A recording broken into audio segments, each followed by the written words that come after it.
నమస్తే, welcome to our channel. మరి I-PAC సంస్థలపైన ED sudden గా దాడులు చేయడం ఏ విధంగా చూడాలి? మరి జగన్మోహన్ రెడ్డి చెల్లింపులపైన కూడా ఈడీ సోదాలు చేస్తుంది అని చెప్పి సమాచారం వస్తుంది.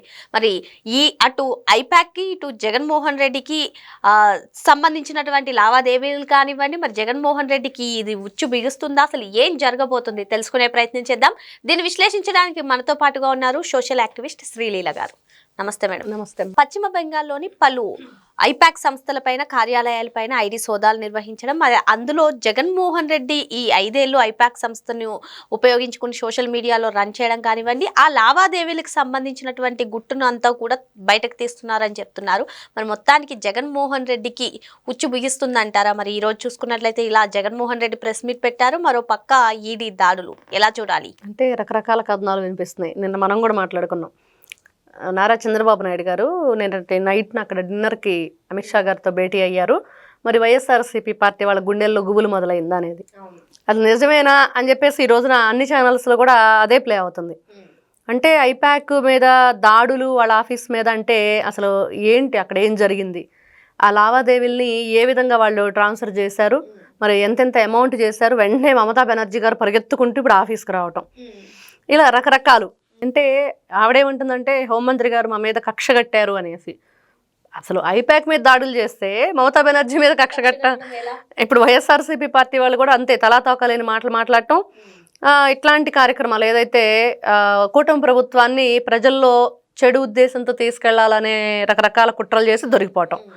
మరి ఈ రోజున వాళ్ళు 2019లో అధికారంలో రావడానికి ఐపాక్ టీం ఏ విధంగా పనిచేసింది, ఎన్ని అబద్ధాలు ఆడారు, మరి ఎన్ని అరాచకాలు సృష్టించారు, ఆడిన అబద్ధం ఆడకుండా ఆడాడు Jaganmohan Reddy. Even IPAC employees నే తీసుకొచ్చి వాళ్ళకే సూట్లు బూట్లు వేసి పరిశ్రమలు వచ్చాయని కూడా చూపించారని చాలా మంది.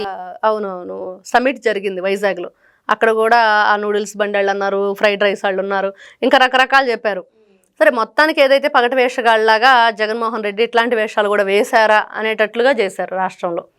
మరి ఒకటి కాదు రెండు కాదు జగన్మోహన్ రెడ్డి గారి గురించి. పాప ఇప్పుడే ప్రెస్ మీట్ పెట్టి వెళ్ళాడు, ఇంతలోకి ఈ వార్త చూస్తే అమ్మ పిల్లోడు అల్లాడిపోతున్నాడు అమ్మ అన్నట్లుగా ఉంది ఆయన పరిస్థితి. మరి అంతే కదా, ఏం చెప్పాలి? ఈ రోజున ప్రెస్ మీట్ పెట్టిందే తప్పించుకోవడానికి. ఏం తప్పించుకోవడానికి? తిరుమల తిరుపతి దేవస్థానంలో వీళ్ళు బాటిల్స్, ఖాళీ బాటిల్స్ వేయటం ఒకటైతే, మరి ఈ రోజున ఏదైతే ఈ అవినాష్ రెడ్డి, మిథున్ రెడ్డి వాళ్ళ ఆస్తుల గురించి ఒకటైతే, మరి ఈయన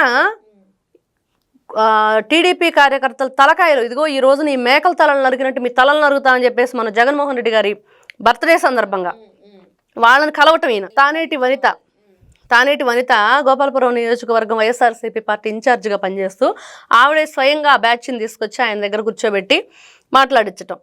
అంటే ఇవన్నీ కూడా జనంలోకి రాకుండా ఉండాలంటే నేనేం చెయ్యాలి అంటే జగన్మోహన్ రెడ్డి గారు ప్రెస్ మీట్ పెట్టారు. బిడ్డ అల్లాడిపోతున్నాడమ్మా అని చెప్పి డైలాగ్ లాగా, పాపం బిడ్డ అల్లాడిపోతున్నాడమ్మా, ఎందుకంటే ఇదిగో ఈ విధంగా అబద్ధాలు ఆడాలి, ఏ విధంగా ఆడాలి, ప్రజలను ఏ విధంగా నమ్మించాలి, మరి కూటమి ప్రభుత్వం మీద ఏ విధంగా బురద చల్లాలి, ఇన్ని రకాలుగా వీళ్ళ ఆలోచనలు. ఈ రోజున మూలిగే నక్క మీద తాటిపండు పడ్డట్లుగా 11కు పరిమితం అయ్యి ఆ దిక్కుదోచిన పరిస్థితిలో ఉన్న జగన్మోహన్ రెడ్డి గారికి పాపం ఐపాక్ ఆఫీస్ మీద దాడులు. ఈ రోజు ఐపాక్ ఆఫీస్ మీద దాడులు చేస్తే ఎందుకు వైసీపీ కానివ్వండి, జగన్మోహన్ రెడ్డి గారు కానివ్వండి, వాళ్ళకి సంబంధం ఏంటి? వాళ్లే కదా 2019లో ఐపాక్ని యూజ్ చేసుకున్నారు, ఎన్ని విధాలుగా వాళ్ళని యూజ్ చేశారు, ఎంత డబ్బు ఖర్చు పెట్టారు, ఎన్ని వ్యూహాలు పన్నారు మనం చూసాం. ఆయన పేరు ఐపాక్ ఉన్నాడు కదా, తన పేరు పీకే ప్రశాంత్ కిషోర్. మరి ఆయనే మరి ఆ రోజున అన్ని కార్యక్రమాలు వెనకుండి నడిపించాడు. తర్వాత ఫ్లైట్ ఫిరాయించాడు, ఏమని, నేను చెప్పింది వింటలేదు జగన్మోహన్ రెడ్డి, ఏదో చెప్తే ఏదో చేస్తున్నాడు, తూర్చి నేను ఇంకా నీతో క్యాన్సిల్ అని చెప్పేసి బయటకు వచ్చాడు.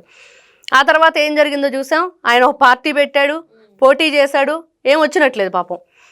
అదేంటో జగన్మోహన్ రెడ్డి గారికి 151 స్థానాలు వచ్చి ఐపాక్ టీం దగ్గరుండి నడిపిస్తే, అదే ఐపాక్ టీం స్వయంగా పార్టీ పెడితే మాత్రం ఎటువంటి ప్రయోజనం లేకుండా పోయింది. అలా ఉంటుంది. అంటే జాతకాలు చెప్పేవాడు ఎదుటాడికి చెబుతాడు కానీ వాడి జాతకం వాడికి తెలియదు అన్నట్లుగా ఐపాక్ టీం పరిస్థితి ఉంది. ఇంకా ఈ రోజున నిజంగా ఈ ఏదైతే దాడులు జరిగినాయో, ఇంకా మనం న్యూస్ పూర్తిగా వినలేదు కానీ ఇంకా నిజాలు ఒక్కొక్కరి గుండెల్లో గుబులు ఎందుకు మొదలైంది, గుండెల్లో రైళ్లు ఎందుకు పరిగెత్తున్నాయి, వీళ్ళు ఏ విధంగా తప్పించుకోవడానికి మళ్ళీ ఇంకే వ్యూహాలు రచిస్తారో కూడా చూడాలి. అంటే నిన్న చంద్రబాబు నాయుడు గారు అమిత్ షాతో కలవడం వల్లే ఈ రోజు ఈడీ రైట్స్ జరిగాయి అంటారా? అంటే ఇక్కడ మనం మళ్ళీ నిన్న కూడా చెప్పుకున్నాం ఏంటంటే, ఫస్ట్ నారా చంద్రబాబు నాయుడు గారు ప్రాధాన్యత ఇచ్చేది కేంద్ర ప్రభుత్వం నుంచి రాష్ట్ర ప్రభుత్వానికి ఎలాంటి నిధులు తెచ్చుకోవాలి, వాటిని ఎలా మనం సద్వినియోగం చేసుకోవాలి, వాళ్ళ వల్ల మనకి ఎటువంటి ఉపయోగాలు ఉన్నాయని ఫస్ట్ చూస్తారు. నెక్స్ట్ ఇలాంటివి మనం మంచి బాబు గారు చాలా రోజుల నుంచి చెప్తున్నారు, రాజకీయం ముసుగు వేసుకుని ఎవరైతే నేరాలకు పాల్పడుతున్నారో వాళ్ళని అసలు వదలము అని. మరి అందులో భాగంగానే ఇది ఒక వ్యూహం అనుకోవచ్చా? ఖచ్చితంగా వీళ్ళు రాజకీయ ముసుకంటే ఎంతసేపటికి పార్టీ వైఎస్ఆర్సీపీ పార్టీ మరి చేస్తున్న పనులు ఆ పార్టీ పేరుతోటి ఆ పార్టీ నాయకుడిని అడ్డం పెట్టుకొని మరి ఆయన వీళ్ళందరిని ఉపయోగించుకుంటూ ఎన్ని రకాల కుట్రలు కానివ్వండి, ఎన్ని రకాల దాడులు కానివ్వండి, ఒకటి కాదు రెండు కాదు మనం చెప్పుకుంటూ వెళ్తే. ఆ రోజున జంతర్ మంతర్లో ఫస్ట్ కూడా ప్రభుత్వం అధికారంలో రాగానే జగన్మోహన్ రెడ్డి గారు నల్లకండువా వేసుకొని వెళ్ళి అమ్మో అంతమంది చనిపోయారు, ఎంతమంది చనిపోయారని. తర్వాత నరసరావుపేట గుంటూరు అక్కడ ఎవరో రషీద్ అనే వ్యక్తి మరి ఆయన మరణించి చనిపోయినప్పుడు కూడా అక్కడ ఎవరి గొడవల వల్ల ఎవరు చనిపోయారనే దానికంటే దాని కూటమి ప్రభుత్వానికి అంటగట్టేది. పాస్టర్ ప్రవీణ్ మరణం, మరి అది ఎందుకు చనిపోయాడంటే యాక్సిడెంటల్గా ఆయన చనిపోయాడు. మరి దాన్ని ఏం చేశాడు, బెల్లింగం వచ్చేసి బైబిల్ పక్కన పడేస్తే ఓచకోతకు వస్తామని చెప్పేసి డైలాగులు వేశాడు. ఇట్లా ప్రతి ఒక్కటి కూడా మరి జగన్మోహన్ రెడ్డి గారు ఎలా తీసుకెళ్లారు, రాజకీయ ముసుగులు. వైఎస్ఆర్సీపీ పార్టీ ఒక పార్టీ జెండా పెట్టుకొని, అందుకని ప్రతిసారి అంటుంది ఆయన గొడ్డల గుర్తు కరెక్టు, రపరప్ప అనే పార్టీ పేరు మార్చుకుంటే బాగుండిద్ది. మరి ఆ బ్యాచ్కి అసలు రాజకీయం అనేది వాళ్ళకి చేత కాదు, రాజకీయ నాయకులు ఇలా ఉండరు, రాజస్వం అంటే అది కాదు, రాజకీయం అంటే అది కాదు. కాబట్టి ఈ రోజున ఐపాక్ ఆఫీస్ మీద దాడులు ఏవైతే ఉన్నాయో ఖచ్చితంగా వైఎస్ఆర్సీపీ పార్టీ ఆఫీస్ తలుపులు తట్టే అవకాశం ఉంది అనేది మాత్రం వాస్తవం అనేది ఈ రోజున అందరికీ అర్థమవుతుంది. మరి ఐపాక్ పైన దాడులు కాస్త ఇటు వైసీపీ పార్టీ ఆఫీస్ పైన దాడులుగా కూడా మారే అవకాశాలు ఎక్కువగా కనిపిస్తున్నాయని శ్రీలీల గారు చెప్తున్నారు. మరో అంశంతో మళ్ళీ కలుద్దాం. Thank you madam. నమస్తే అమ్మా.